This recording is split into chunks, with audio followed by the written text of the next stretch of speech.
बिस्मिल्लाहिर्रहमानिर्रहीम। अस्सलामुअलैकुम। मेरा नाम है इमरान और मैं हूं बिल्डिंग कॉन्ट्रैक्टर। तो आज का हमारा टॉपिक है, क्या बुनियादों में खुदाई का काम मुकम्मल करने के बाद बुनियादों में हैमर चलाना ज़रूरी होता है, और क्या हैमर चलाने का कोई फ़ायदा भी होता है या नहीं होता है। तो आज की इस वीडियो में इसी टॉपिक को डिस्कस करते हैं। तो वीडियो को शुरू करने से पहले मेरी आप दोस्तों से गुजारिश है, वीडियो को लाइक और शेयर कर दें। अगर चैनल पर नए तो चैनल को ज़रूर सब्सक्राइब कर लें और बेल आइकन का बटन ज़रूर दबा लें, ताकि नई वीडियो को नोटिफिकेशन आप दोस्तों को सबसे पहले मिले। तो चलें वीडियो को शुरू करते हैं। पहले बात करते हैं बुनियादों की खुदाई मुकम्मल करने के बाद मट्टी पर हैमर चलाने के फ़ायदों की। बुनियादों में मट्टी पर हैमर चलाने से मट्टी जो होती है, एक तो वो अच्छी तरह से कम्पैक्ट हो जाती है, अच्छी तरह से बैठ जाती है, उसमें और बैठने की गुंजाइश नहीं रहती, यानी कि मट्टी के नीचे जाने की कोई गुंजाइश नहीं रहती। किसी भी जगह से मट्टी जो होती है वो नहीं बैठ सकती, अच्छी तरह से दब जाती है।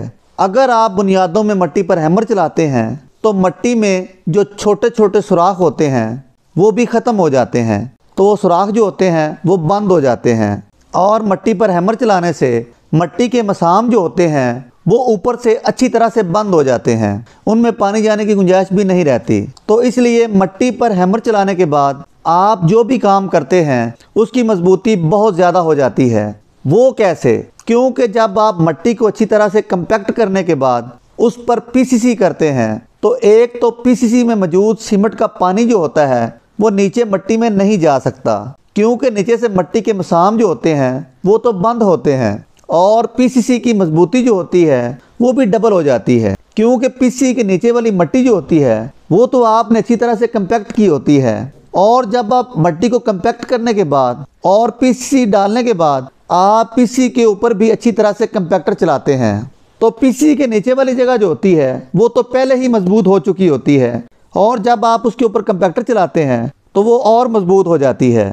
और जो पीसीसी को आप पानी लगाते हैं या आप बुनियादों की दीवारों को पानी लगाते हैं वो भी नीचे नहीं जा सकता, उस पानी के भी ज़मीन में जाने के चांस बहुत कम होते हैं। आपने अक्सर देखा होगा, आप ज़मीन पर किसी भी जगह पानी को छोड़ दें तो वो अपनी जगह बना लेता है। अगर ज़मीन नरम होती है तो पानी जो होता है वो ज़मीन में सुराख कर देता है, तो मट्टी पर हैमर चलाने के बाद पानी जो होता है वो ज़मीन में नहीं जा सकता, ऊपर ही खड़ा रहता है, क्योंकि ना तो उसे ज़मीन में जाने के लिए जगह मिलती है, तो इसलिए वो नीचे नहीं जा सकता, ना ही मट्टी में सुराख कर सकता है। बुनियादों में मट्टी पर हैमर चलाने से ना ही आपके घर की दीवारें बैठेंगी और ना ही उनमें दरारें पड़ेंगी। हाँ, एक और ज़रूरी बात, आपने ये काम बिल्कुल नहीं करना, ये गलती आपने बिल्कुल नहीं करनी। ये ना हो कि आप बुनियादों की खुदाई जो है वो नरम मट्टी तक कर लें और उसके ऊपर हैमर चला दें, तो नरम मट्टी के ऊपर हैमर चलाने का कोई फ़ायदा नहीं होगा, और ना ही वो मकसद आप हासिल कर पाएंगे जिस मकसद के लिए आपने मट्टी पर हैमर चलाया है।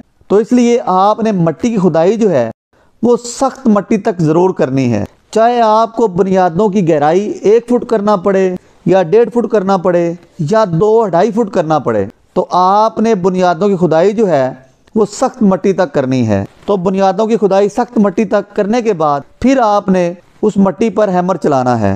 नरम मट्टी तक खुदाई करके आपने कभी भी हैमर नहीं चलाना। देखें, बुनियादें मजबूत होंगी तो आपका घर मजबूत होगा।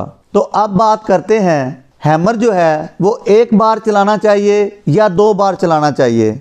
सही तरीका क्या है? मट्टी पर आपने हैमर जो है वो 2 बार चलाना है, 1 बार हैमर नहीं चलाना। और एक ज़रूरी बात, जब आपने मट्टी पर हैमर चलाना है तो आपने खुद खड़े होकर हैमर चलवाना है, या आपने वहाँ कोई ज़िम्मेदार बंदा जो है वो छोड़ना है। तो बात करते हैं वो क्यों?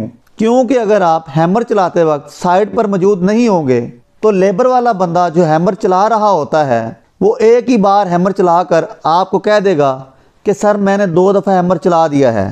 तो आपको क्या पता है? और लेबर वाले अक्सर ऐसा ही काम करते हैं, वो काम को सही करना ही नहीं चाहते और वो काम को जल्द ख़त्म करना चाहते हैं। तो काम को जल्द ख़त्म करने के चक्कर में तो एक ही बार हैमर चलाकर वो आपसे कहेंगे सर मैंने 2 दफ़ा हैमर चला दिया है। तो इसलिए आपने खुद खड़े होकर हैमर चलवाना है, या कोई ज़िम्मेदार बंदा जो है वो वहाँ आपने खड़ा करना है। तो बात कर लेते हैं हैमर चलाने का सही तरीका क्या है। आपने जब मट्टी की खुदाई करनी है तभी आपने मट्टी पर हैमर चला देना है, यानी कि जब हम ताज़ी मट्टी की खुदाई करते हैं तो मट्टी नीचे से नरम होती है, उसमें नमी होती है, तो इसलिए मट्टी जो होती है वो अच्छी तरह से कंपैक्ट हो जाती है। लेकिन बाज़ जगहों पर मट्टी बहुत सख्त होती है और नीचे से खुश्क निकलती है। तो ऐसी मट्टी पर आपने अगर हैमर चलाना है तो पहले आपने मट्टी को पानी लगाना है। पानी लगाने के बाद फिर आपने मट्टी को अच्छी तरह से कंपैक्ट करना है और आपने जिस मकसद के लिए हैमर चलाया है या आपने हैमर चलाने का खर्चा किया है, आपका वो मकसद पूरा हो जाए और आपके घर की मजबूती में कोई फ़र्क ना आए और आपका घर जो है वो मजबूत से मजबूत बने। तो आज की वीडियो आप दोस्तों को कैसी लगी है कमेंट बॉक्स में ज़रूर बताइएगा। तो मिलते हैं अगली नई वीडियो में, तब तक अपने भाई को इजाज़त दें। अल्लाह हाफिज़।